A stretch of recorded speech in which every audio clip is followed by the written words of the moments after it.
할렐루야. 이 시간 예배의 자리에 나오신 모든 성도님들 환영하고 축복합니다. 우리 함께 복에 들어 주를 맞이해 찬송하시면서 2023년 5월 28일 성령 강림절 온유교회 주일 예배를 시작하도록 하겠습니다.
내가 밟는 모든 땅 주를 예배하게 하소서. 주의 보혈로 덮어지게 하소서. 내가 선이고 주의 거룩한 곳 되게 하소서. 주의 향기로 물들이소서.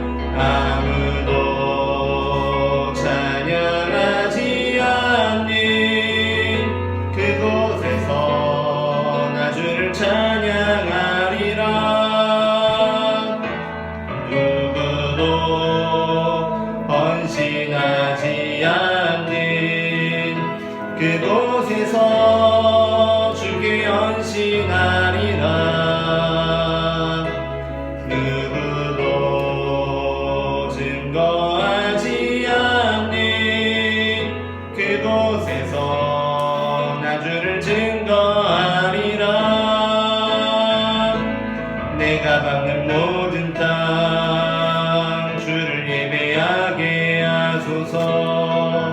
주의 보혈로 덮어지게 하소서.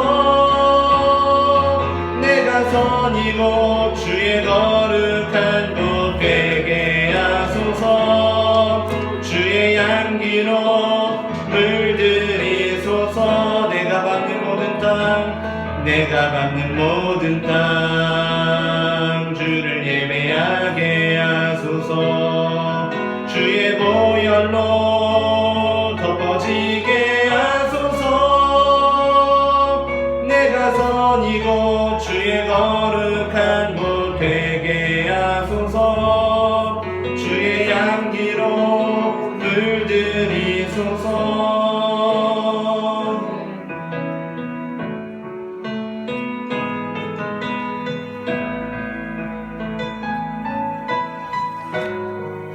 이 시간 이 자리에 우리를 부르신 주님을 찬양합니다. 다 함께 따스한 성령님 찬양하시겠습니다. 따스한 성령님 마음으로 보내 내 몸을 감싸며 주어지는 평안함 만족함을 느끼네. 사랑과 진리에 한 줄기 빛 보내 내 몸을 감싸며 주어지는 평안함 그 사랑을 느끼네. 부르신 곳에서 나는 예배하네. 어떤 상황에도 나는 예배하네. 부르신 곳에서 나는 예배하네. 어떤 상황에도 나는 예배하네. 내가 걸어갈 때 길이 되고 살아갈 때 삶이 되는 그곳에서 예배하네. 내가 걸어갈 때 길이 되고 살아갈 때 삶이 되는 그곳에서 예배하네. 부르신 곳에서 나는 예배하네. 어떤 상황에도 나는 예배하네. 부르신 곳에서 나는 예배하네. 어떤 상황에도 나는 예배하네. 이 시간 우리 함께 기도하기로 원합니다. 오순절 그날 마가의 다락방에 임하신 성령님, 이 시간 이 자리 가운데 주님께서 우리를 불러오셨으니 이 시간 불의 혀로 이 시간 우리의 삶 가운데 역사하여 주시옵소서. 강하신 바람으로 우리의 삶을 붙들어 주시옵소서. 우리의 정욕대로 살아가는 것이 아니라 주님의 인도하심을 받는 삶을 살아가기를 원합니다. 주님의 바람으로 우리를 이끄시고 비둘기같이 우리의 심령 위에 임하여 주시옵소서. 다 함께 주여 세 번 부르시고 기도하시겠습니다. 주여 주여 주여. 사랑의 주님의 은혜를 감사합니다. 하나님의 시간 이 자리에 우리를 불러주시고 주님 앞에 예배하는 예배자들로 세워주시니 주님 은혜를 감사합니다. 사랑의 주님 이 시간 우리가 신령한 심정으로 주님 앞에 예배하기를 소망하오니 주님 이 시간 우리의 심령 가운데 역사하여 주시옵소서. 오순절 날 마가의 다락방 가운데 우리 여호와 같이 임하신 주님, 하나님 이 시간 우리가 주님의 성령님을 사모합니다. 하나님 주님 앞에 간구합니다. 주님 우리의 심령 가운데 역사하여 주시고 이 시간 이 자리 가운데 주님 역사하여 주셔서 하나님 우리가 살아가기를 제시하여 주시고 주님의 뜻대로 살아갈 수 있는 용기를 인도하여 주시옵소서. 따스한 성령님 이 시간 내가 주님을 사모합니다. 우리의 인도자 되시는 주님 내가 주님을 갈망합니다. 주님 이 시간 무너진 영혼들을 새롭게 세우시고 하나님 상처받은 영혼들을 치유하여 주시고 하나님 이 시간 주님의 사랑으로 우리의 삶이 더 느껴주시옵소서. 하나님 이 시간 죄인된 영혼들을 주님 안에서 의로운 삶을 걸어갈 수 있는 하나님 능력을 믿는 시간이 될 수 있도록 주님 인도하여 주시옵소서. 하나님 아버지 주님의 능력을 믿을 수 있도록 주님 우리를 도와주시옵소서. 하나님 우리의 모든 마음속에 있는 죄와 불의들을 소멸하시고 주님의 의로우신 성령님께서 우리의 마음 가운데 주관하는 시간 될 수 있도록 주님 우리를 붙들어 주시옵소서. 주님 역사하여 주시옵소서. 주여 인도하여 주옵소서. 이제도 주님 드립니다. 진리의 성령이 오시면 그가 너희를 모든 진리 가운데로 인도하시리니 그가 스스로 말하지 않고 오직 들은 것을 말하며 장래일을 너희에게 알리시리라. 그가 내 영광을 나타내리니 내 것을 가지고 너희에게 알리시겠음이라. 아멘. 성부 성자 성령 삼위일체 하나님께 찬송과 영광과 존귀를 올려드립니다. 오순절날 마가의 다락방에서 기도하던 초대교회 성도들에게 임하셨던 성령님을 기억하면서 성령 강림 주일 예배를 드립니다. 불과 같이 임하시는 성령님, 오늘도 우리에게 찾아오셔서 모든 죄와 불의를 소멸시켜 주옵소서. 비둘기같이 임하시는 성령님, 우리 마음에 늘 함께 계셔서 겸손함과 온유함을 배우게 하여 주옵소서. 바람같이 임하시는 성령님, 우리 마음에 임하셔서 거듭남의 비밀을 깨우쳐 주옵소서. 예수님의 이름으로 기원하옵나이다. 아멘.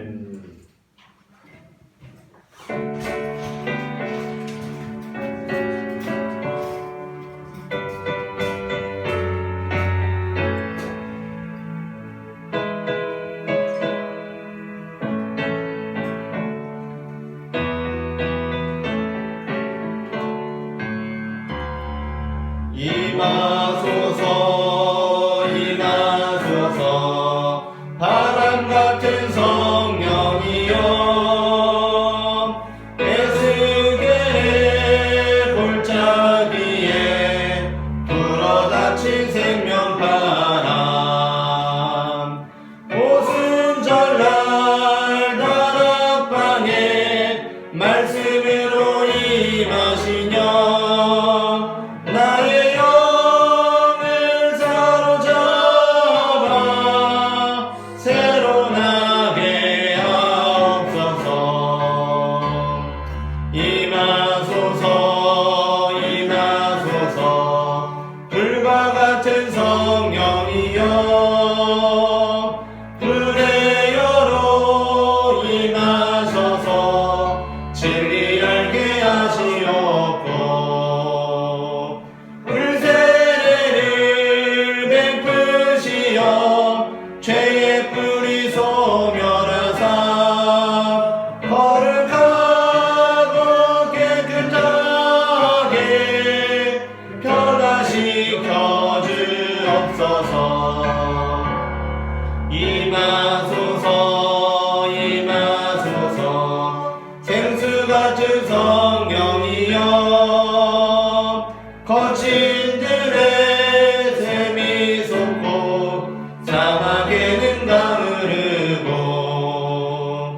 생수 같은 주의 성령 폭포같이 부어주사 내 속에서 생명수가 흘러나게 하옵소서.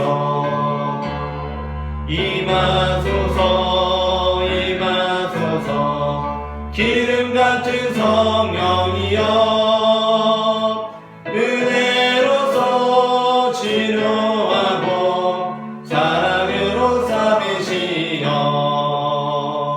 나의 영광 나의 삶이 강건하게 보전받아 어두운 세상 밝히다가 들림받게 하옵소서. 아멘. 이 시간 다 함께 우리의 죄의 고백을 주님 앞에 올려드리시겠습니다. 우리 마음의 가장 깊은 곳까지 감찰하시며 말할 수 없는 탄식으로 우리의 기도를 도우시는 성령 하나님, 이 시간 두렵고 떨리는 마음으로 드리는 회개의 기도를 받아 주옵소서. 우리는 성령님의 뜻대로 살지 못하고 내 고집과 내 생각을 따라 방탕하게 살았습니다. 모든 죄와 허물을 용서해 주옵소서. 예수님의 이름으로 기도합니다. 아멘. 이 시간 우리의 죄를 사하시는 주님의 용서의 말씀을 들으시기 바랍니다. 그러므로 이제 그리스도 예수 안에 있는 자에게는 결코 정죄함이 없나니 이는 그리스도 예수 안에 있는 생명의 성령의 법이 죄와 사망의 법에서 너를 해방하였음이라. 아멘. 다 함께 시편 104편 24절부터 35절까지의 말씀을 교독하겠습니다. 여호와여, 주께서 하신 일이 어찌 그리 많은지요. 주께서 지혜로 그들을 다 지으셨으니 주께서 지으신 것들이 땅에 가득하니이다. 거기에는 크고 넓은 바다가 있고 그 속에는 생물을 걷고 자는 동물들이 무수하니이다. 그곳에는 배들이 다니며 주께서 지으신 리워야단이 그 속에서 노나이다. 이것들과 주께서 해를 따라 먹을 것을 주시기를 바라나이다.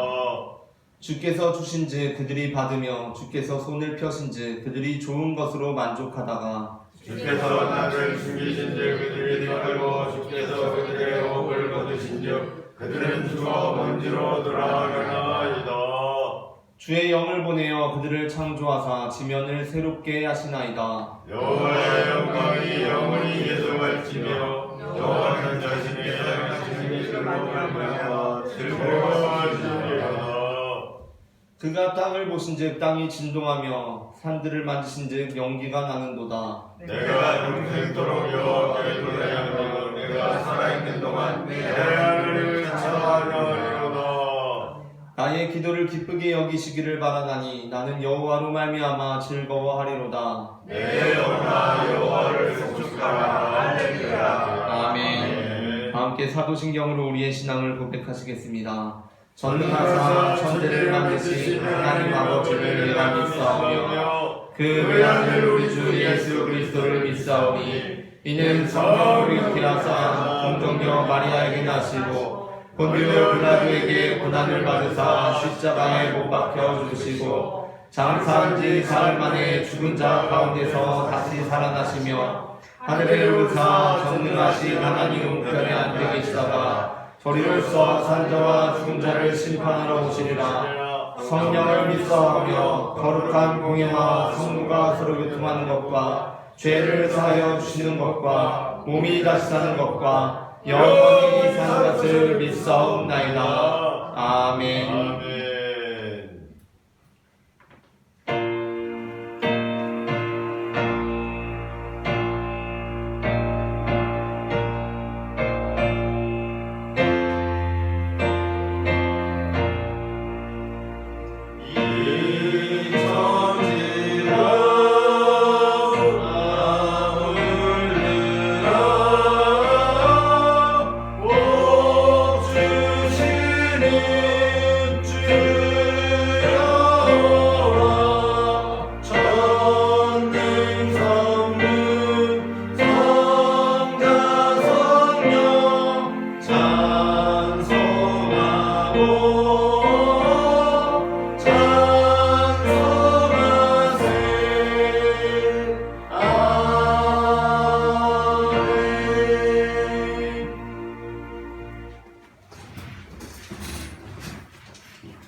하나님께서 우리 영혼을 사망해서 우리 눈을 눈물에서 우리 발을 넘어짐에서 건지시고 이 거룩한 성령 강림일 예배에 참석하게 해주셔서 진심으로 감사드립니다. 아멘. 하나님 찬양과 존귀와 영광을 받으시옵소서. 아멘. 거룩하신 주님 앞에서 우리의 모습을 돌아볼 때 참으로 감히 그 얼굴을 구할 수 없는 우리들입니다. 그러나 십자가에서 보혈의 공로를 힘입어 담대히 아버지 보좌 앞에 나왔으니 주여 우리의 죄악을 깨끗이 도말하여 주시옵소서. 아멘. 주님 앞에서 아무것도 숨길 수 없어 있는 모습 그대로 나왔으니 하나님 우리를 용서하여 주시옵소서. 아멘. 사탄이 우리를 영점 조절하고 타격함으로 늘 깨어있게 하소서. 하나님께서는 우리의 약점을 정상 참작하지 않으십니다. 다윗이 밧세바 가는 사건, 솔로몬 말년에 아버지 여러 아버지 하나님 처참으로 인한 우상 숭배, 히스기야의 교만으로 바벨론 사절단에게 성전 기물 공개 등이 어떤 결과를 가져왔는지 우리는 압니다. 여기에서 우리는 영적 원리를 깨닫습니다. 우리에게도 부족한 것들이 많게 그것 때문에 부르짖어 기도하며 그것 때문에 하나님의 뜻을 구하게 하시옵소서. 아멘. 누구든지 그리스도 안에 있으면 새로운 피조물이라 했사오니 주여 아버지 우리를 새롭게 하옵소서. 아멘. 주를 인정하고 고백하며 내 인생의 진정한 주인을 바꾸게 하옵소서. 아멘. 모든 권세의 주권자 되시는 하나님 아버지, 이 나라 이 민족을 긍휼히 여기사 두려운 마음으로 백성들을 바라보는 정부와 국민이 되게 하옵소서. 아멘. 주님께서 우리에게 바라시는 역사의 목적이 있는 줄 압니다. 하나님, 우리가 통일과 번영의 일로 나아가 열방을 위하여 쓰임받는 귀한 제사장 나라가 되게 하여 주시옵소서. 아멘. 하나님, 온유교회를 위하여 기도합니다. 작은 능력을 가지고 주의 말씀을 믿고 지킨 빌라델피아 교회처럼 하나님 앞에 칭찬받는 교회가 되기를 원합니다. 아멘. 이제 120성도 부흥과 12선교사 후원을 목표로 기도하고 있사오니 하나님 도와주시옵소서. 아멘. 또한 하나님의 영적 생명력이 살아있는 교회가 되게 하옵소서. 아멘. 아버지, 불같은 성령, 아버지 하나님, 파랑같은 성령, 비둘기 같은 성령이 늘 이곳에 넘치고 또 그 성령으로 인하여 우리가 사는 역사가 있게 하옵소서. 아멘. 죽기까지 충성하는 선교사님들 가운데 성령 하나님께서 함께 동행하여 주시옵소서. 아멘.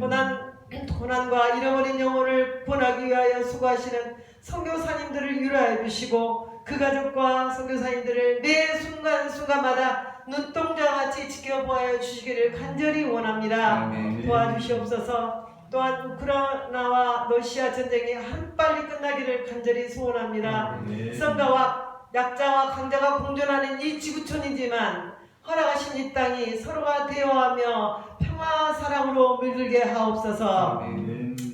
예배하는 이 시간 성령 하나님께서 친히 임재하여 주시고 저마다 주님의 숨결을 느끼게 하옵소서. 아멘. 하나님께서 택하여 귀히 사용하시는 담임 목사님을 통하여 살아계신 하나님의 세밀한 음성을 듣기를 원합니다. 아멘. 오늘도 성령 강림주의를 맞이하여 생수강이라는 제목으로 귀한 말씀을 증거하실 텐데 목사님께 영권과 말씀의 능력을 허락하시옵소서. 아멘. 오늘도 기도하고 기대하며 하나님의 역사를 기다리는 우리 성도들이 다 되게 하옵소서. 아멘. 먼 곳에서 영상으로 예배하는 성도들에게도 동일한 은혜를 내려주실 줄 믿습니다. 아멘. 교회를 위해 예배를 위해 수고하고 봉사하는 손길들에게 하늘의 큰 상급을 풍성하게 내려주시기를 원하며 아멘. 다시 오실 우리 주 예수 그리스도의 이름으로 감사하며 기도드리옵나이다. 아멘.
함께 나눌 말씀은 요한복음 7장 37절부터 39절까지의 말씀입니다.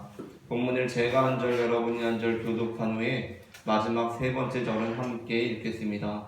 명절 끝날 곧 훗날에 예수께서 서서 외쳐 이르시되 누구든지 목마르거든 내게로 와서 마시라. 너를 믿는 자의 성경에 이르는 같이 그 배에서 생수의 강이 흘러나오리라 하시니. 함께 읽겠습니다. 이는 그를 믿는 자들이 다들 성령을 가리켜 말씀하신 것이라. 예수께서 아직 영광을 받지 않으셨으므로 성령이 아직 그들에게 계시지 아니하시더라. 아멘. 이 시간 예배의 자리에 나오신 모든 성도님들 환영하고 축복합니다. 오늘 우리는 앞서 읽은 요한복음 7장 37절부터 39절까지의 본문으로 생수의 강이라는 제목의 말씀을 나누려고 합니다. 전해지는 말씀 가운데 하나님의 은혜가 있으시기를 바랍니다. 아멘. 오늘 본문에서 예수님께서는 나를 믿는 자는 성경의 이름과 같이 그 배에서 생수의 강이 흘러나오리라 라고 말씀하십니다. 그렇다면 그 배에서 생수의 강이 흘러나오리라는 말씀이 구약 성경에 있어야 합니다. 예수님께서 성경에서 이름과 같이 그 배에서 생수의 강이 흘러나오리라 라고 하셨기 때문입니다. 그러나 그 배에서 생수의 강이 흘러나오리라 라는 성경 말씀은 구약 성경에 없습니다. 대신 성전에서 생수의 강이 흘러나오리라 라는 말씀이 있습니다.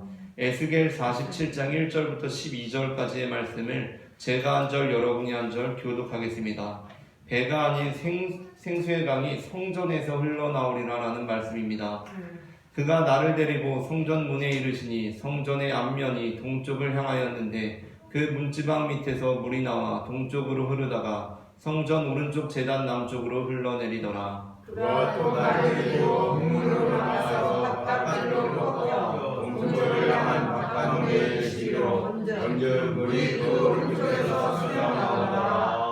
그 사람이 손에 줄을 잡고 동쪽으로 나아가며 천척을 측량한 후에 내게 그 물을 건너게 하시니 물이 발목에 오르더니 다시 천적을 측량하고 내게 물을 건너게 하시니 물이 무릎에 오르고 다시 천적을 측량하고 내게 물을 건너게 하시니 물이 허리에 오르고 다시 천척을 측량하시니 물이 내가 건너지 못할 강이 된지라. 그 물이 가득하여 헤엄칠 만한 물이요 사람이 능히 건너지 못할 강이더라. 그가 내게 이제 인자야 내가 이것을 보았느냐 하시고 나를 인도하여 강가로 돌아가게 하시기로 내가 돌아가니 강 좌우편에 나무가 심이 많더라. 그가 내게 이제 이 물이 동쪽으로 향하여 흘러 아라바를 가서 바다에 이르니 이 흘러오는 물로 그 바다에 되살아나리라.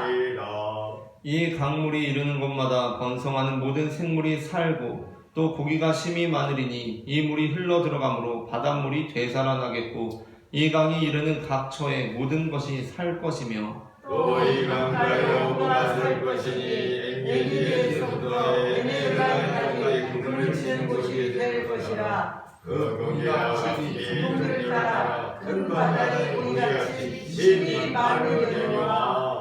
그 진펄과 개펄은 되살아나지 못하고 소금 땅이 될 것이며 강저에서 각종 먹을 것을 나무가 자라서 그 입이 시들지 아니하며 물매가 되지 아니하고 달마다 새 열매를 맺으니 그 물이 성소를 통하여 나옵니다. 그 열매는 먹을 만하고 그 잎사귀는 약재료가 되리라. 아멘. 에스겔서에 의하면 생명을 살리는 이 강물은 성전으로부터 흘러나옵니다. 그러나 예수님께서는 성전이 아니라 그 배에서 흘러나오리라고 하십니다. 예수님의 설교는 모든 설교자의 모형이 되는데 예수님께서 가르쳐주신 설교의 요소 중 중요한 것 하나는 바로 설교라는 것은 성경 본문을 가지고 있다는 것입니다. 우리가 성경 본문을 가지고 늘 설교를 하는데 이것이 바로 예수님의 설교로부터 근거한 것입니다. 오늘 본문에서도 그렇지만 예수님께서는 마태복음 5장 7절에서 처음 설교하시면서 그리고 누가복음 4장에서 처음 설교하시면서 모두 성경 본문을 가지고 말씀하셨습니다. 마태복음 5장 21절부터 30절 말씀에서 예수님께서 성경 본문을 가지고 말씀하시는 본문을 제가 한 절 여러분이 한 절 읽겠습니다. 옛사람에게 말한 바 살인하지 말라 누구든지 살인하면 심판을 받게 되리라 하였다는 것을 너희가 들었으나 나는 너희에게 이르노니 형제에게 행하는 자마다 심판을 받게 되고 형제를 대하여 나가라는 자는 공의에 잡혀가게 되고 미련한 자는 자는 지옥에 들어가게 되리라. 그러므로 예물을 제단에 드리려다가 거기서 내 형제에게 원망 들을 만한 일이 있는 것이 생각나거든. 예물을 제단 앞에 두고 먼저 가서 형제와 반복하고 그 후에 와서 예물을 드리라. 너를 고발하는 자와 함께 길에 있을 때에 급히 사화하라. 그 고발하는 자가 너를 재판관에게 내어주고 재판관이 옥리에게 내어주어 옥에 가둘까 염려하라. 진실로 내게 이르노니 내가 아무리라도 남김이 없이 다 갚게는 결코 거기서 나오지 못하리라. 또 가늠하지 말라 하였다는 것을 너희가 들었으나 나는 너희에게 이르노니 능력을 묻고 여자를 보는 자마다 마음이 가늠하였느니라.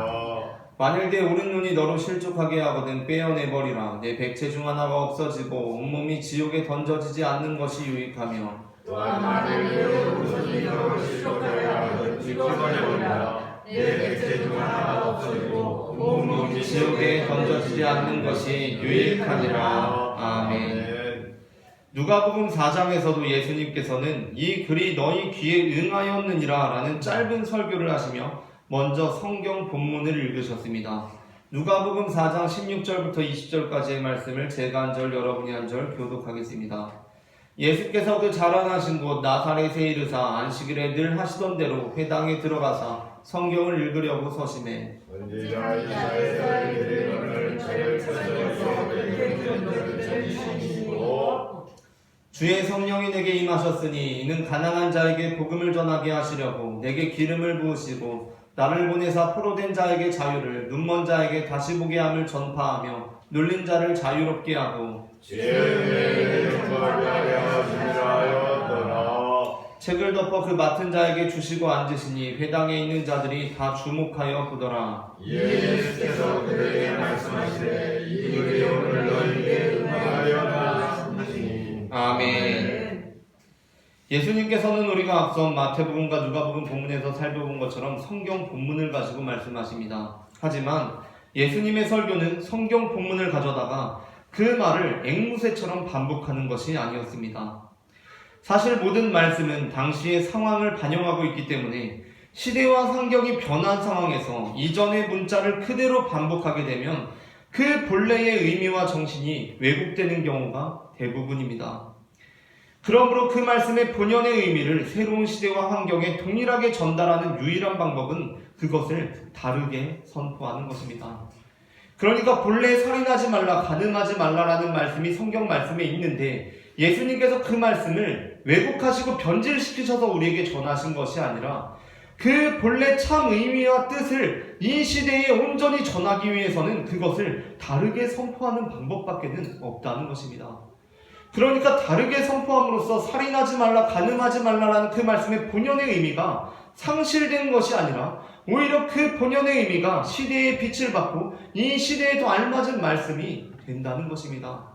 누가복음 본문 역시 마찬가지입니다. 예수님께서 그렇게 말씀을 하심으로써 말씀의 본연의 의미가 변한 것이 아니라 그 시대에 오히려 그 말씀 본연의 의미와 정신이 되살아나게 된다는 것입니다. 그러므로 그 말씀의 본연의 의미를 새로운 시대와 환경에 동일하게 전달하는 유일한 방법은 그것을 똑같이 반복하는 것이 절대 될 수 없고 다르게 선포해야만 합니다. 사도 바울은 고린도후서 3장 6절에서 이렇게 선포합니다. 사도 바울의 말씀을 함께 읽겠습니다. 그가 또한 우리를 새 언약의 일꾼이 되기에 만족하게 하셨으니 율법 조문으로 하지 아니하고 오직 영으로 함이니 율법 조문은 죽이는 것이요 영은 살리는 것이니라. 아멘. 사도 바울은 율법 조문은 우리를 죽이고 영은 살린다 라고 말씀합니다. 그래서 사도 바울은 서신을 쓰면서 자신이 어떻게 구약 성경을 읽는지를 우리에게 제시해주고 있습니다. 신약 성경 역시 마찬가지입니다. 신약 성경이 우리에게 아브라함에 대해서 가르쳐주고 있는 것은 무엇입니까? 아브라함의 순종과 믿음에 대해서 우리에게 가르쳐주고 있습니다. 자, 근데 그렇다면 우리는 지금 이 시대에 신약 정신에 따라서 교회의 말씀을 선포할 때 그 말씀을 어떻게 선포해야 하겠습니까?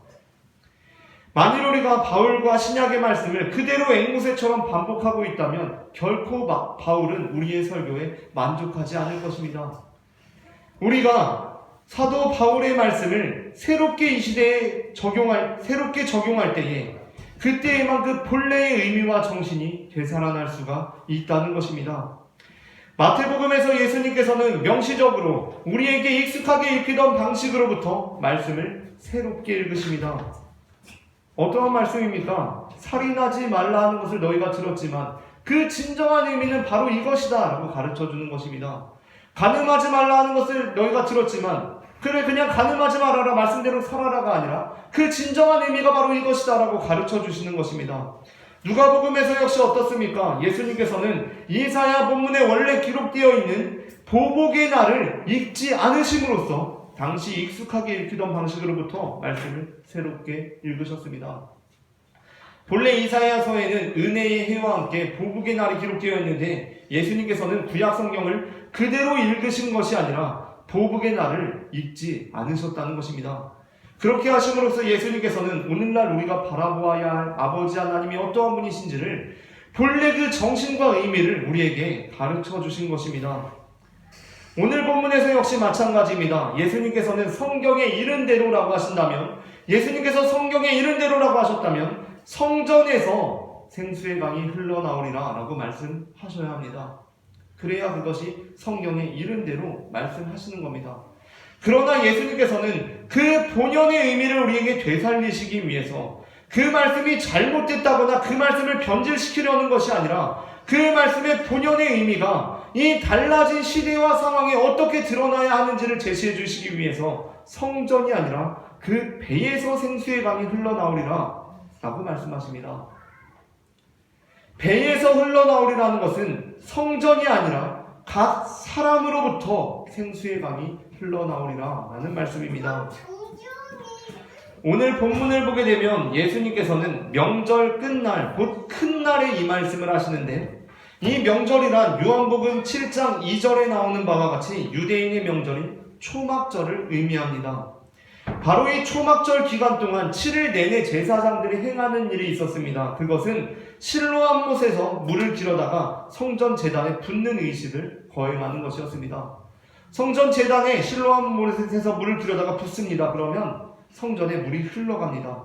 성전으로부터 물이 흘러갑니다. 이를 통해서 당시 성전의 종교 지도자들은 유대인들에게 성전만이, 바로 이곳 성전만이 우리를 살리는 생수를 공급하는 곳이라는 의미를 전달했습니다. 그렇게 될 때 우리는 생명을 공급받는 사람들입니다. 감사합니다. 우리는 생명을 공급받는 사람들입니다. 그런데 그러한 상황 속에서 예수님께서는 그것뿐만이 아니라 생수의 강이 이제 우리의 배에서 흘러나오리라 라고 말씀하십니다. 그러므로 이 말씀은 우리가 성전으로부터 생명을 공급받는 존재들일 뿐만 아니라 이제 우리 스스로가 성전이어서 생명을 공급하는 존재들이라는 말씀입니다. 사도 바울 역시 고린도전서 3장 16절에서 바로 우리가 성전임을 말씀하고 있습니다. 말씀을 함께 읽어보겠습니다. 너희는 너희가 하나님의 성전인 것과 하나님의 성령이 너희 안에 계시는 것을 알지 못하느냐. 아멘. 그러므로 생명을 살리는 이 강물은 성전으로부터 흘러나오는 것이 아니라 우리가 이제 우리의 배로부터 생명을 살리는 성령의 강물이 흘러나간다는 것입니다.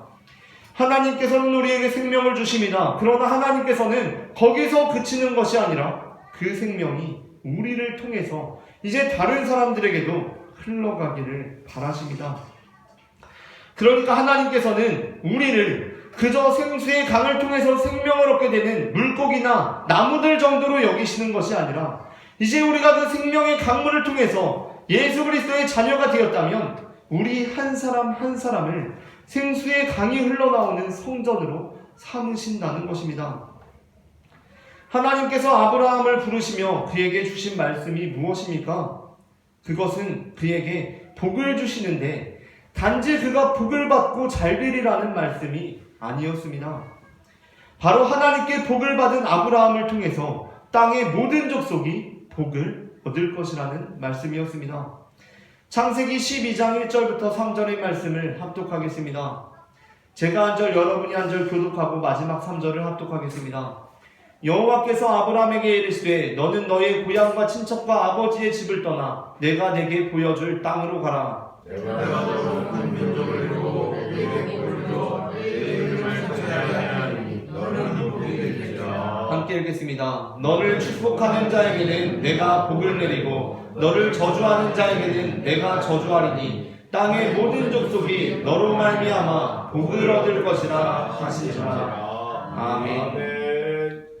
우리가 지금 사용하는 개역개정 4판 성경을 사용하기 전에 우리도 지금 개역개정 4판 성경을 사용하고 있는데 이 성경은 현재 한국교회 거의 대부분의 교회들, 많은 교회들이 사용하는 성경입니다. 그런데 우리가 이 개역개정 4판 성경을 사용하기 전에 대부분의 교회에서 사용하던 성경이 바로 개역 한글 성경이었습니다. 그 성경에서는 3절의 말씀의 메시지가 아브라함을 통해서 땅의 모든 족속이 복을 얻을 것이라는 말씀이기 때문에 2절에 너는 복이 될지라 라고 끝나는 이 부분을 너는 복의 근원이 될지라 라고까지 번역하기도 했었습니다. 그러니까 이전의 성경을 보면 2절 맞춰지는 너는 복이 될지라가 너는 복의 근원이 될지라 라고 기록되어 있습니다. 왜냐하면 그 3절 말씀이 그것의 근거가 되기 때문입니다. 그러나 원어상 근원이라는 단어가 없습니다. 그래서 개역개정 4판에서는 근원이라는 단어가 탈락되고 너는 복이 될지라 라고 번역되었습니다. 하지만 그렇다고 하더라도 의미상으로는 아브라함이 단순히 복을 받을 것이 아니라 아브라함 자체가 복이 되므로 그가 복의 근원이 된 것이 맞습니다. 그를 축복하는 자에게는 하나님께서 복을 내리고 그를 저주하는 자에게는 하나님께서 저주하실 것인데 그렇다고 해서 땅의 모든 족속이 그로 말미암아 복도 받고 저주도 받는 것이 아닙니다. 그는 복이면서 또 저주가 아닙니다. 그를 축복하는 자에게는 하나님께서 복을 내리시고 그를 저주하는 자에게는 하나님께서는 저주를 내리실 것인데 그러므로 땅의 모든 족속이 그로 말미암아 복도 받고 저주도 받는 것이 아닙니다. 복을 얻게 됩니다. 그를 축복하는 자에게는 하나님께서 복을 내리시고 그를 저주하는 자에게는 하나님께서 저주를 내리실 것인데 그러므로 땅의 모든 족속이 그로 말미암아 복만 받게 됩니다. 왜냐하면 그가 복의 강이기 때문입니다. 이 말씀은 그의 아들 이삭을 통해서 다시 반복됩니다. 창세기 26장 1절부터 4절까지의 말씀을 제가 한 절 여러분이 한 절 교독하겠습니다. 아브라함 때의 첫 흉년이 들었더니 그 땅에 또 흉년이 들매 이삭이 그랄로 가서 블레셋 왕 아비멜렉에게 이르렀더니 여호와께서 내가 일어나는데 그러므로 내가 들고 내가 너에게 시작을 하리니 거주하라. 이 땅에 거류하면 내가 너와 함께 있어 내게 복을 주고 내가 이 모든 땅을 너와 내 자손에게 주리라. 내가 내 아버지 아브라함에게 맹세한 것을 이루어 이 모든 땅을 내 자손에게 주리니 내 자손으로 말미암아 천하 만민이 복을 받으리라. 아멘. 아브라함과 이삭은 복의 강입니다. 이들을 통하여서 천하 만민들이 복을 받게 됩니다. 마치 에스겔 말씀에서 그 생명의 강이 흘러가면 그 안에 물고기들이 생명을 얻고 그 주변으로 나무들이 자라나는 것처럼 이 복의 강이 흘러가면 천하 만민이 복을 받습니다. 그 이유는 아브라함과 이삭이 죽음과 멸망의 강줄기를 끊고 생명의 강줄기의 근원이 되었기 때문입니다. 창세기 22장에 보게 되면 아브라함이 그 아들 이삭을 하나님께 제물로 바치는 장면이 나옵니다. 하나님께서는 아브라함에게 노년에 얻은 아들 이삭을 제물로 바치라고 말씀하셨습니다. 그리고 아브라함은 그 말씀에 순종하여 아들 이삭을 제물로 바치려고 합니다. 그렇게 아들 이삭을 제물로 바치려고 할 때 하나님께서 천사를 통해 아브라함에게 행하신 일이 무엇입니까? 창세기 22장 11절부터 12절 말씀입니다. 다 함께 말씀을 합독하겠습니다. 여호와의 사자가 하늘에서부터 그를 불러 이르시되 아브라함아 아브라함아 하시는지라. 아브라함이 이르되 내가 여기 있나이다 하매 사자가 이르시되 그 아이에게 내 손을 대지 말라. 그에게 아무 일도 하지 말라. 내가 내 아들 내 독자까지도 내게 아끼지 아니하였으니 내가 이제야 내가 하나님을 경외하는 줄을 알아. 아멘. 이 본문은 많은 그리스도인들이 그 본연의 의미를 오해하고 있는 본문 중 하나입니다. 거의 대부분의 설교자들이 이 본문을 통해서 우리가 가장 아끼는 이삭과 같이 소중한 것을 하나님께 드릴 때 하나님께서는 그때야 비로소 오늘 본문의 구절대로 이제야 우리의 마음을 아시는 분이다 라고 설교합니다. 설령 그것이 아니라고 하더라도 하나님께서는 우리의 진심을 아시기 위해서 우리의 마음을 떠보실 수가 있는데, 그렇게 하나님께서 우리의 마음을 떠보실 때 우리는 적어도 그 말씀에 순종하는 반응이라도 해야 한다는 것입니다. 하지만 사람이 사람의 마음을 떠보는 것은 좋은 행동이 아닙니다. 제가 제 아이들이 정말 저를 사랑하는지를 알아보기 위해서 제가 사실은 별로 먹고 싶지도 않으면서 얘야, 너에게 있는 그 젤리를 아빠에게 줄 수 있니? 라고 물어보는 것은 그렇게 좋은 행동이 아닙니다. 그러니까 제가 젤리가 먹고 싶지도 않으면서 제 아이에게 너 그 젤리 하나 아빠 줄 수 있니? 저를 얼마나 사랑하는지를 알아보기 위해서 제가 별로 먹고 싶지도 않은데 그 젤리 나한테 줄 수 있어? 라고 물어보는 것은 좋은 행동이 아닙니다. 그런데 거기서 한 걸음 더 나아가서 아이가 고민 끝에 그 젤리를 마치 내 몸을 내어주는 것 같은 고통을 경험하면서 저에게 젤리를 주었습니다. 그런데 그 젤리를 다시 아이에게 돌려주면서 괜찮다. 사실 내가 젤리가 먹고 싶었던 것은 아니고 그냥 너의 마음이 궁금했다 라고 이야기를 한다면 어떻겠습니까? 그때부터 아이는 혼돈에 빠지는 것입니다. 이게 무슨 상황이지? 라고 생각하게 된다는 것입니다. 그것은 아이를 망치는 길입니다. 부모가 별로 먹고 싶지도 않은데 아이의 마음을 알아보기 위해서 그 젤리 줘 라고 한 다음에 애가 정말 막 너무 마음 아프게 막 이 젤리를 고통스럽게 나에게 줬는데 사실 내가 먹고 싶었던 건 아니고 그냥 네 마음을 알고 싶었어 라고 하면 애는 망가지기 시작합니다. 애 정신이 온전해질 수가 없는 것입니다. 그런 부모 앞에서는. 우리는 우리의 친구가 정말 꼭 필요해서 나에게 도움을 요청한다면 그것을 들어줄 의향이 있지만 그게 사실은 정말 도움이 필요했던 게 아니라 그냥 내 마음이 어떤지를 알아보기 위한 몰래카메라여서 그렇게 했다고 한다면 이 사람 대체 뭐 하는 사람이지? 라는 생각이 듭니다. 어느 날 친구한테 전화가 와서 500만 원만 빌려달라고 합니다. 그 얘기를 잘 듣고 있다가 너무 정말 안 돼 보여서 빌려주면 우리가 보통 안 된다고 하지 않습니까? 그러니까 빌려주는 건 아니고 내가 그냥 500만 원 너 줄게. 내 친구니까 줄게. 라고 하니까 그 친구가 야 사실 진짜 필요한 건 아니고 몰래카메라였어. 네가 나를 어떻게 생각하는지 알아보려고 라고 하면 우리는 그 사람을 더 이상 상종을 안 하게 됩니다. 그거는 아닌 겁니다. TV에 나오는 연예인들이나 시청자들의 재미를 위해서 가끔 그런 몰래카메라를 하고 전화해서 장난을 치는 것이지 그것은 우리가 살면서 경험해야 하는 일이 아닙니다. 그렇다면 창세기 22장 본문 역시 오늘날 그 말씀을 앵무새처럼 반복되어서는 안 됩니다.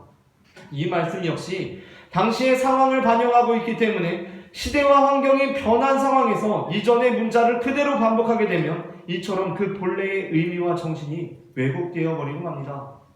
물론 신약시대에는 아브라함의 순종과 그 믿음이 너무나 중요했기 때문에 그 말씀이 그렇게 전해졌습니다. 그러나 우리는 이 시대에 그 말씀을 새롭게 읽는 것이 그 본연의 의미를 회복하는 길이라는 것입니다. 그렇다면 당시의 상황이라는 것은 무엇입니까? 그것은 아브라함 당시 이방 종교에서 행해지고 있던 인신제사라는 상황이었습니다. 아브라함 당시 이미 그 주변에서는 이방 종교들이 행하던 종교의식 중 하나는 인신제사였습니다. 그것이 이상한 일이 아니었다는 것이 중요합니다. 자녀를 신께 바치는 일이 이상한 일이 아니었습니다. 덜어 있는 일이었다는 것입니다. 내가 신께 충성한다는 의미로 아니면 신으로부터 내가 원하는 무언가를 얻어내기 위해서 신께 자녀를 제물로 드리는 것입니다. 진짜 드립니다. 인신 공양을 드립니다. 그러한 의식이 아브라함 당시 이방 종교들에서 이미 행해지고 있었습니다. 그런데 그러한 상황 속에서 하나님께서는 아브라함에게 찾아오십니다. 그리고 아브라함에게 아들을 제물로 드리라고 하십니다. 당연하게도 아브라함은 고민할 것이 없이 아들을 제물로 드리려고 합니다. 어떤 사람들은 아브라함이 고민이나 갈등조차 하지 않고 순종했다는 것이 대단하다고 하는데, 사실 당시 시대와 문화 속에서라면 자녀를 제물로 드리는 것 자체를 고민하거나 갈등할 상황은 아니라는 것입니다. 덜어 드릴 수 있습니다. 그렇게 행해지고 있습니다. 그래서 아브라함은 지체 없이 자녀를 제물로 드리려고 합니다. 그런데 그때 하나님께서 사자를 통해 주신 말씀이 무엇입니까? 앞서 읽은 창세기 22장 11절부터 12절 본문을 다시 읽겠습니다. 합독하겠습니다. 여호와의 사자가 하늘에서부터 그를 불러 이르시되 아브라함아 아브라함아 하시는지라. 아브라함이 이르되 내가 여기 있나이다 하매 사자가 이르시되 그 아이에게 내 손을 대지 말라. 그에게 아무 일도 하지 말라. 내가 내 아들 내 독자까지도 내게 아끼지 아니하였으니 내가 이제야 내가 하나님을 경외하는 줄을 아노라. 아멘. 본문을 오해하는 사람들은 여기에서 이제야 라는 단어에 주목합니다. 하나님께서 내가 아들을 막 죽이려고 했을 때야 비로소, 그때야 이제야 우리가 하나님을 경외하는 줄을 아시는구나 라고 생각합니다. 그러나 그것은 하나님을 지나치게 인간 중심적으로 생각하는 것입니다. 하나님은 과거, 현재, 미래라는 시간의 구속을 받으시는 분이 아니십니다. 하나님께서는 모든 것이 현재이며 하나님께서는 과거와 현재와 미래를 모두 아시는 분이십니다. 하나님께서는 이전까지는 나중에 있을 일을 모르고 있다가 나중이 되니까 이제 알겠네 하시는 분이 아니라는 것입니다. 요한계시록 1장 8절 말씀을 다 함께 합독하겠습니다. 주 하나님이 이르시되 나는 알파와 오메가라. 이제도 있고 전에도 있었고 장차 올 자요 전능한 자라 하시더라. 아멘. 하나님께서 나는 알파와 오메가라. 이제도 있고 전에도 있고 장차 올 자요 전능한 자라 하셨습니다. 하나님은 알파와 오메가이십니다. 이제도 있고 이제도 있고입니다. 그러니까 여기서 이제라는 것이 무엇입니까? 이제는 이제 막 임한 현재로서의 미래입니다. 또 미래로서의 현재입니다. 지금 아브라함 본문에서 그런 것 아닙니까? 하나님께서 이제야 알겠다는 것은 막 임한 현재로서의 미래에, 막 임한 미래로서의 현재에 이제야 알겠다는 것입니다. 그런데 하나님께서는 어떻습니까? 이제에 이미 계신다는 것입니다. 이제에 하나님은 계십니다. 요한계시록 본문에서 어떻습니까? 하나님께서는 알파와 오메가셔서 이제라는 곳에 계십니다. 이제라는 곳에 이미 계십니다. 이제에 없다가 비로소 이제가 되니까 이제 계신 것이 아니라 이제에도 이미 계십니다. 이는 하나님께서는 인간처럼 시간의 구속을 받으시는 분이 아니라는 것입니다. 이전에는 미처 모르고 있다가 아들을 진짜 잡으려고 하니까 이제 알겠네, 이게 아니라는 것입니다. 요한계시록 22장 13절 말씀을 다 함께 합독하겠습니다.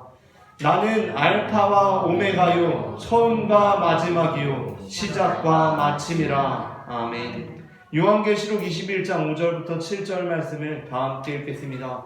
보좌에 앉으신 이가 이르시되 보라 내가 만물을 새롭게 하노라 하시고 또 이르시되 이 말은 신실하고 참되니 기록하라 하시고 또 내게 말씀하시되 이루었도다. 나는 알파와 오메가요 처음과 마지막이라. 내가 생명수 샘물을 목마른 자에게 값없이 주리니 이기는 자는 이것들을 상속으로 받으리라. 나는 그의 하나님이 되고 그는 내 아들이 되리라.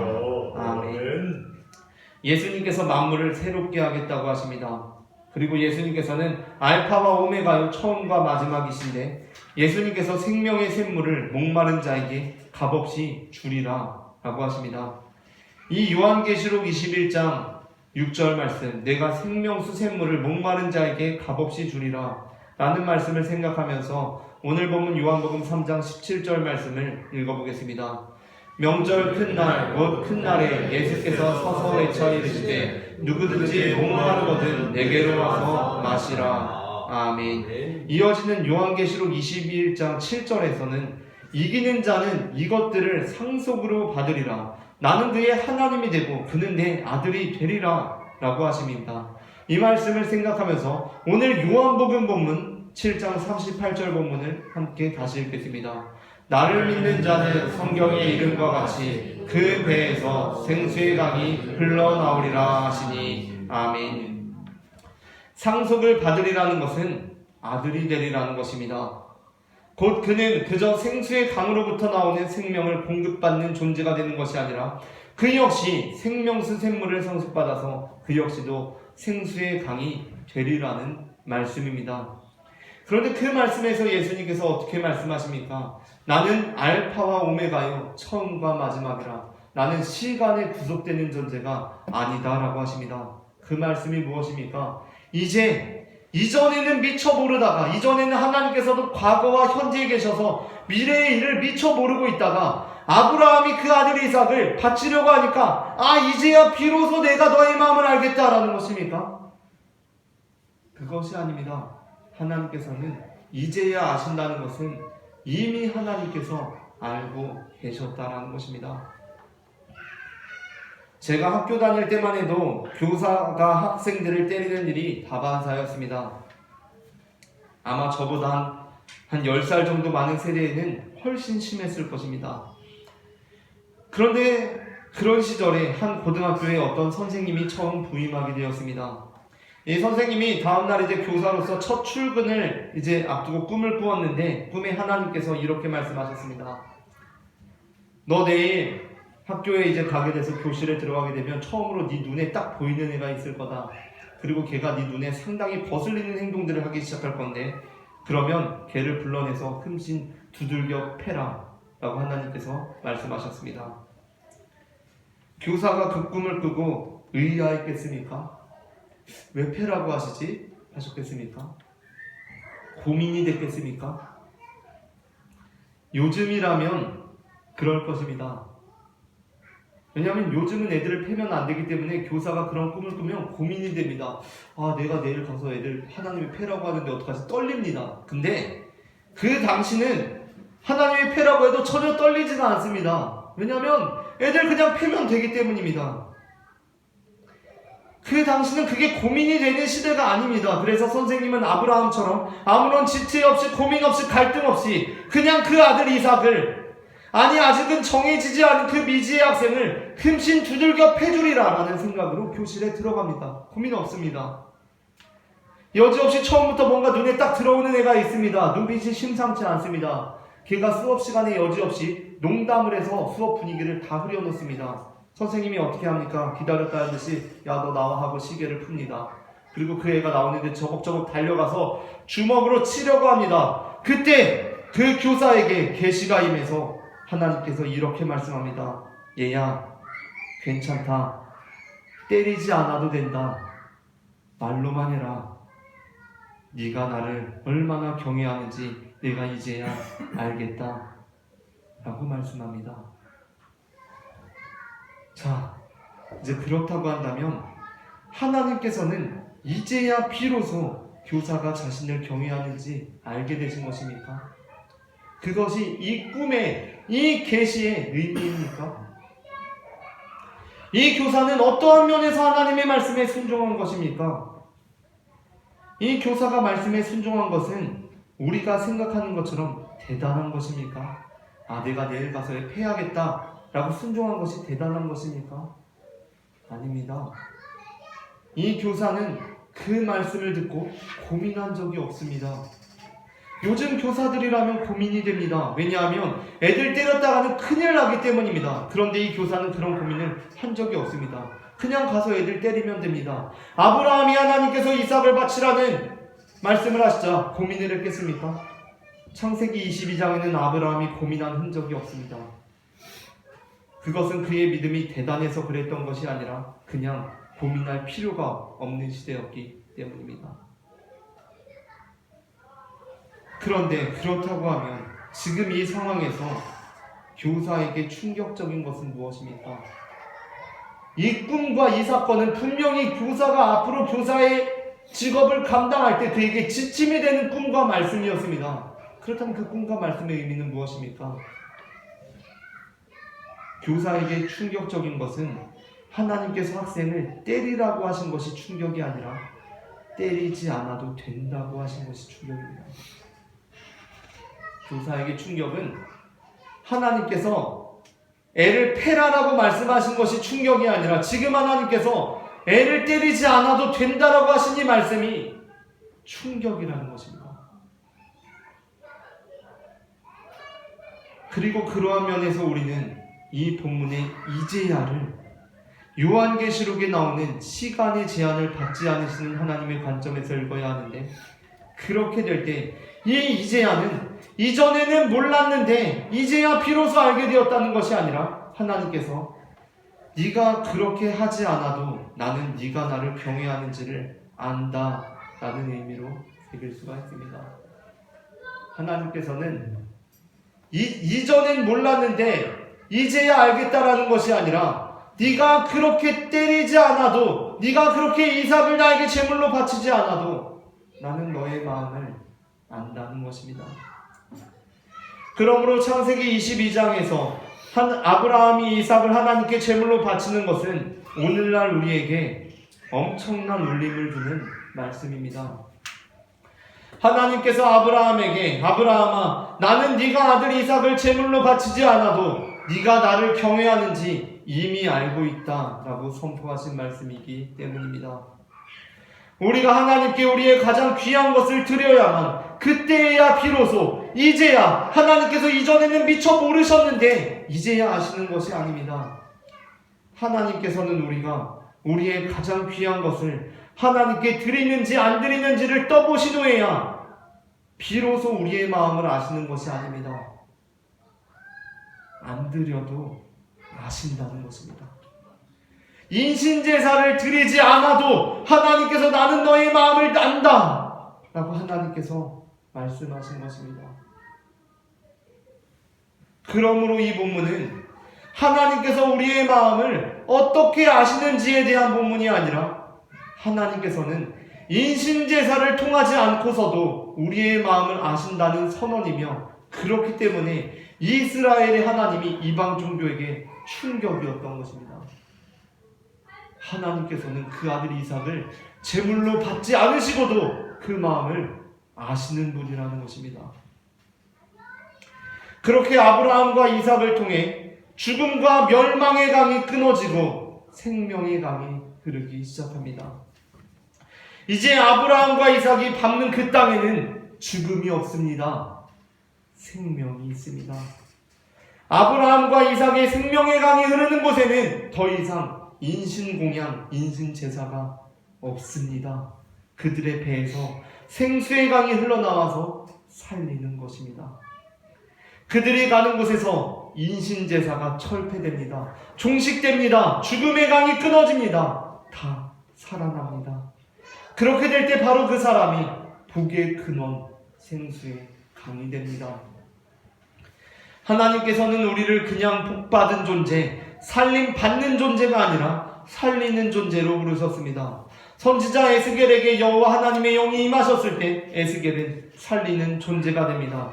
에스겔 37장 1절부터 10절까지의 말씀을 제가 한 절, 여러분이 한 절 교독하겠습니다.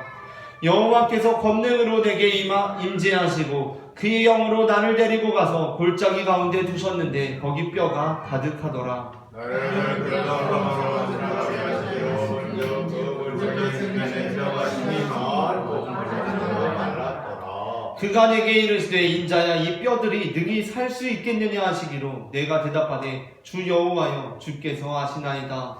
또 내게 이르시되 너는 이 뼈들을 일어나라 이르기를 너희가 여호와의 말씀을 들을지어다. 주 여호와께서 이 뼈들에게 이같이 말씀하시기를 내가 생기를 너희에게 들어가게 하리니 너희가 살아나리라. 너희에게 인주를 두고 살을 입히고 가죽으로 덮고 너희 속에 생기를 얻으리니 너희가 살아나리라. 또 내가 너희를 인도하리라.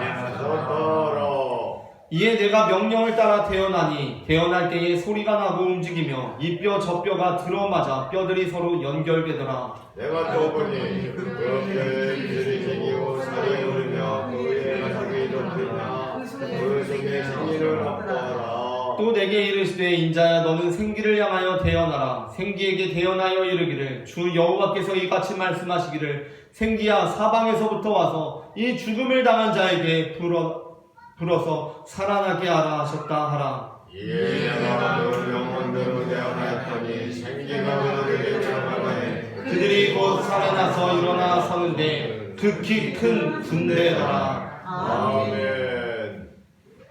저는 이 본문을 읽으면 왜곡된 신앙과 불필요한 희생으로 인해 죽어간 수많은 어린아이들이 생각납니다. 왜곡된 신앙으로 인한 불필요한 희생으로 인해 죽어간 수많은 어린아이들이 생각납니다. 아브라함을 통하여 선포된 인신제사의 종식으로 살게 된 수많은 어린아이들이 죽음의 운명으로부터 생명으로 옮겨지는 장면이 마치 이 뼈와 저 뼈가 들어맞아서 그 뼈 위에 힘줄이 생기고 살이 붙고 가죽으로 덮이고 생기가 들어가서 웃고 떠들며 뛰어다니는 장면이 그려집니다. 원래 죽을 운명이었던 아이들이 이제 그 아브라함을 통해서 선포된 인신제사의 종식으로 생명의 운명으로 변화된 것입니다. 성령은 당신을 살립니다. 성령은 우리를 살립니다. 성령은 우리에게 희생을 강요하거나 헌신을 강요하거나 아들을 드리라거나 네가 아끼는 바로 그것을 하나님께서 원하신다. 가져와라. 라고 하시지 않으십니다. 성령님은 우리에게 이런 음성을 들려주십니다. 하나님께서 너를 사랑하신다. 그리고 네 마음을 아신다. 네가 거창한 것을 하지 않아도 그 아이를 제물로 드리지 않아도 하나님께서는 이미 너의 마음을 아신다 라고 말입니다.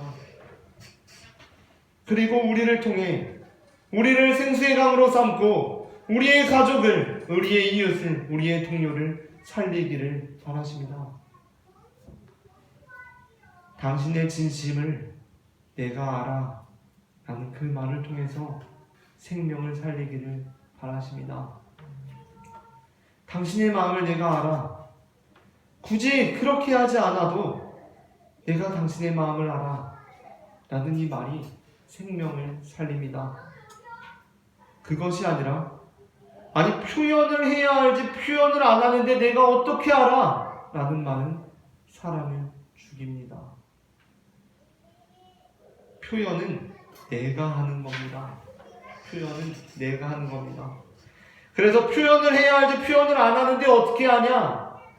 라고 하는 말은 내가 나한테 하고 표현은 내가 하는 겁니다.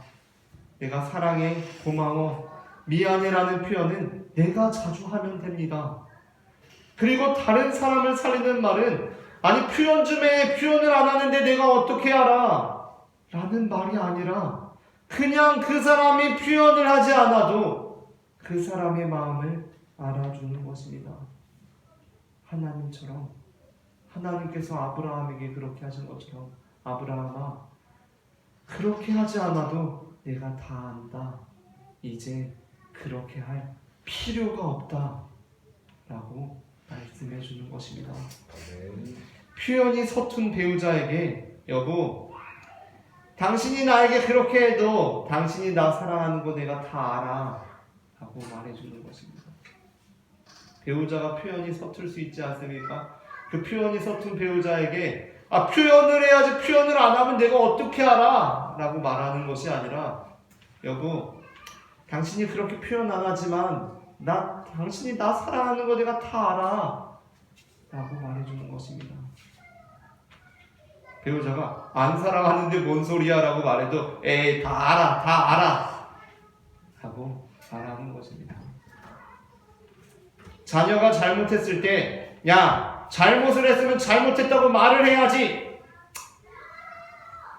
이렇게 하는 게 아닙니다. 잘못을 했으면 잘못했다고 말해야 되는데 말 안 합니다. 그냥 뚱에 있습니다. 그때 잘못했으면 죄송하다고 해, 잘못했다고 해 라고 하는 것이 아니라 네가 말 안 해도 엄마한테 미안한 거 다 알거든 라고 하면서 그 아이를 안아주는 것입니다. 잘못했으면 잘못했다고 해, 죄송했다고 해 라고 하는 것이 아니라 너가 말 안 해도 엄마 다 알아. 네 마음을 알아. 너가 엄마 사랑하는 거, 엄마한테 미안한 거 다 알아 하고 말해주는 것입니다. 우리 하나님 아버지께서는 우리에게 그렇게 하셨습니다. 아브라함아, 네가 그 아들 주지 않아도 나는 다 알아. 그렇게 하지 않아도 돼. 이제 그렇게 애쓰지 않아도, 자녀를 제물로 드리지 않아도 나는 너의 마음을 안다 라고 하나님께서 말씀해 주신 것입니다. 우리 또한 주님의 영을 받아서 마른 뼈들에게 생명을 주는 에스겔과 같은 예언자들이 되기를 바랍니다.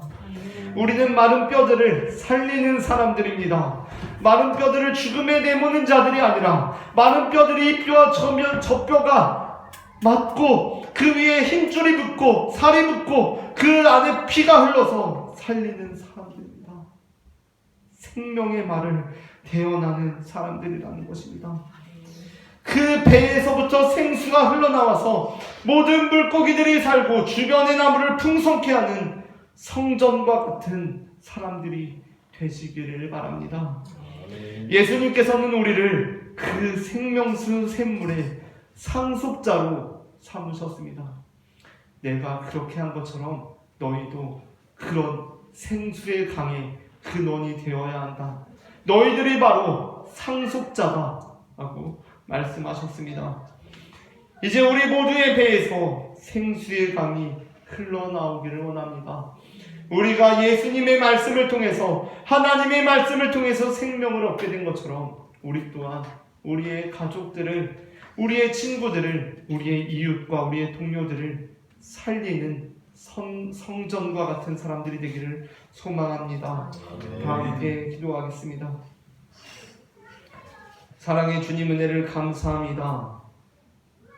죽음의 강, 멸망의 강을 끊으시고 생명의 강을 이 땅 가운데 임하게 하신 하나님, 이 시간 우리 또한 그 생명수 샘물의 상속자가 되기를 원합니다.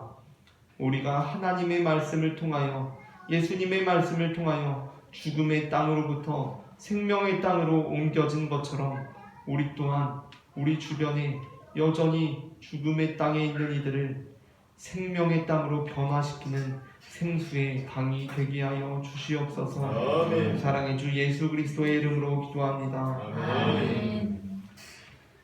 이 시간 다 함께 나를 통하여 찬송하시면서 준비하신 예물 주님께 드리시겠습니다.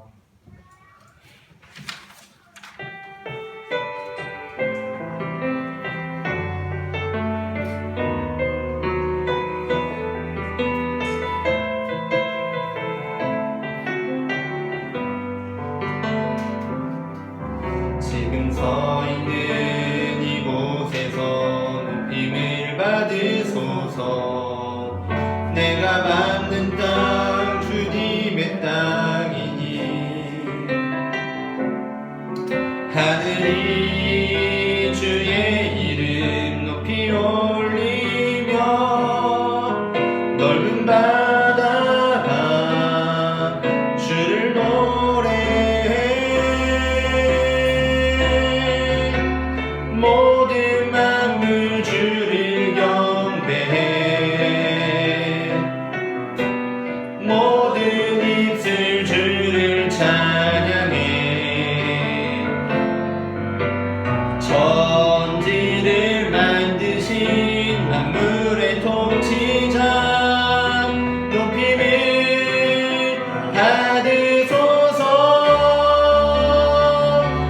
내 평생에 주의 이름 높이며 어느 곳에서든지 주님을 예배하리라. 내가 밟는 모든 땅 아버지의 영광이 선포되야 하리. 찬양하며 주님을 예배할 때 하늘 가득한 주의 영광 보리라. 나를 통하여 나의 입술을 인하여 주의 이름 높임을 받으소서. 다시 한번 찬양합니다. 지금 서 있는 이곳에서 높임을 받으소서. 내가 밟는 땅 주님의 땅이니 하늘이 주의 이름 높이 올리며 넓은 바다가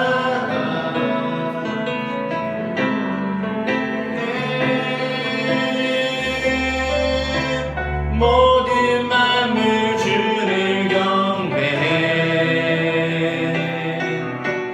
모든 입술 주를 찬양해. 천지를 만드신 만물의 통치자 높이를 받으소서. 내 평생에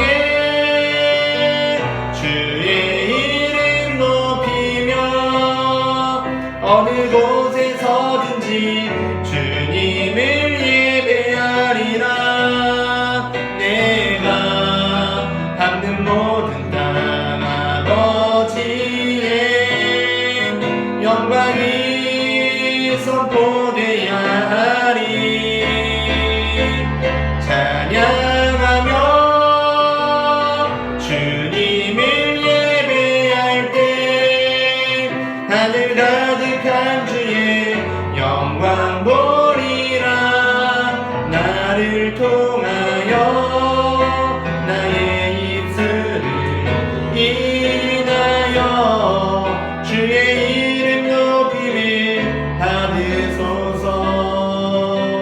나를 통하여 나의 입술을 인하여 주의 이름 높임을 받으소서. 사랑의 주님 은혜를 감사합니다. 지난 한 주간도 우리의 삶을 주님께서 인도하여 주셔서 지금 이 시간 주님 앞에 나와 예물을 드립니다. 사랑의 주님, 이 예물을 받아주시고 이 예물이 하나님의 영광을 드러내는 데 사용될 수 있도록 인도하여 주시옵소서. 이제 또 새로운 한 주가 시작됩니다. 주님께서 우리의 삶 가운데 동행하여 주시고 드려진 손길들마다 주님의 은혜를 충만하게 채워주셔서 그 은혜가 우리의 삶으로부터 차고 넘쳐 우리의 가족들에게, 이웃들에게, 친구들에게, 동료들에게 흘러갈 수 있도록 인도하여 주시옵소서. 사랑의 주 예수 그리스도의 이름으로 기도합니다. 아멘. 이 시간에는 우리에게 몸과 피를 내어주신 주님께 감사하며 다 함께 성찬식을 진행하도록 하겠습니다.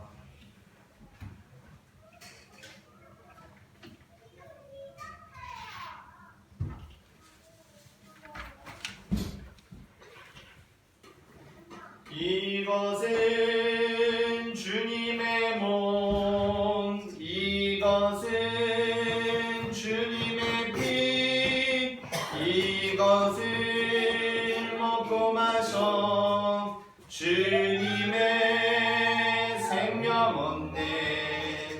이 떡을 받습니다.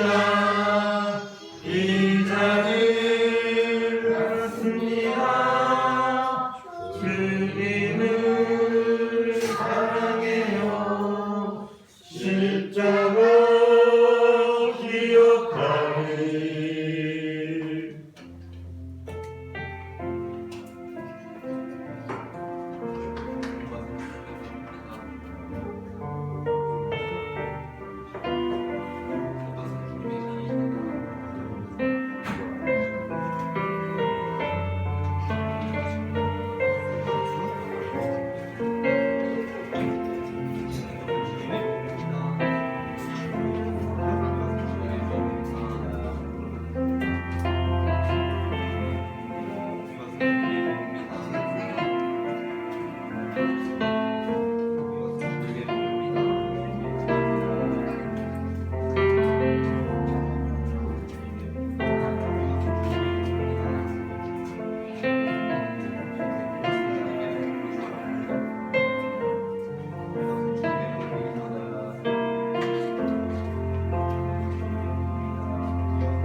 몸과 피를 되어 주신 주님께 감사하며 다 함께 감사의 기도를 드리시겠습니다. 우리를 위해 생명을 주시는 하나님 아버지, 이 거룩한 신비에 감사드리오며 성령의 능력 안에서 새 사람이 되어 하늘 나라가 이 땅 위에 임할 때까지 그리스도의 증인으로 살게 하여 주옵소서. 우리 주 예수 그리스도의 이름으로 기도합니다. 아멘. 다 함께 옆사람과 평화 인사를 나누시겠습니다. 주님의 평화가 함께 하시기를 바랍니다. 주님의 평화가 함께 하시기를 바랍니다. 주일 거리 청소 봉사가 매주일 오전 10시에 있습니다. 오늘처럼 날씨가 안 좋거나 비가 올 때는 진행하지 않으니까 그럴 때는 참고하여 주시기 바랍니다. 오늘은 교회에서 점심 식사를 합니다. 다 함께 일어나셔서 찬송가 620장 여기에 모인 우리 찬송하시겠습니다.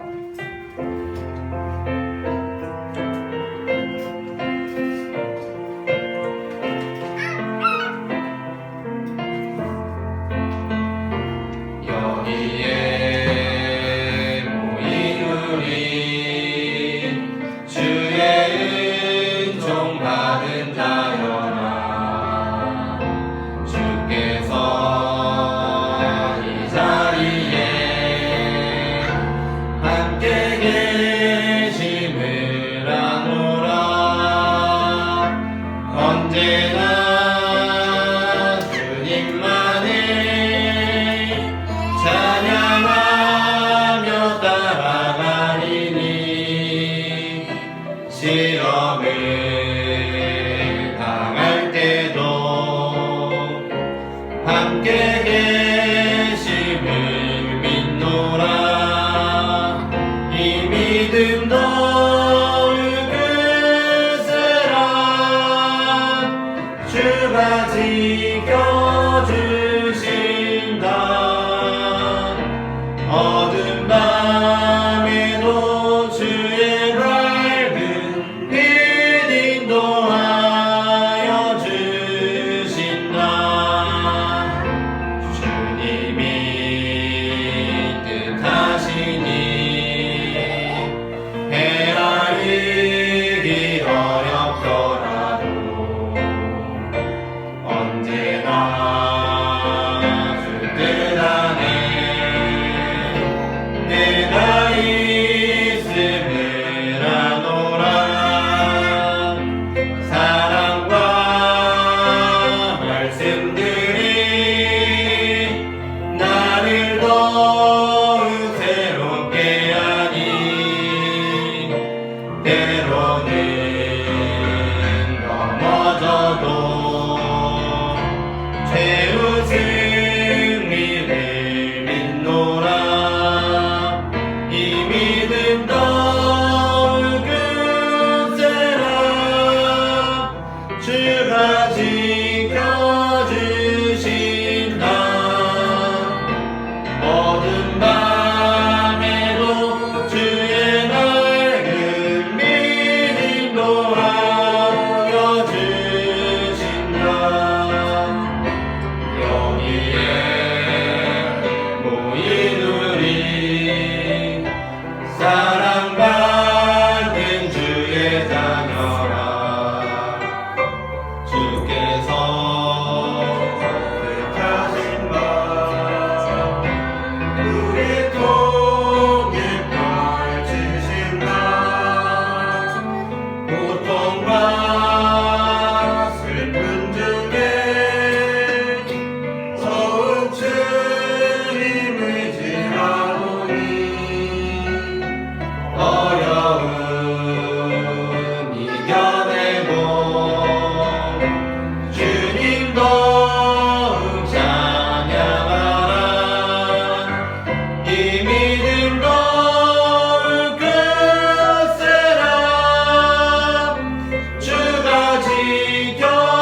아버지와 아들과 성령의 이름으로 세례를 베풀고 내가 너희에게 분부한 모든 것을 가르쳐 지키게 하라.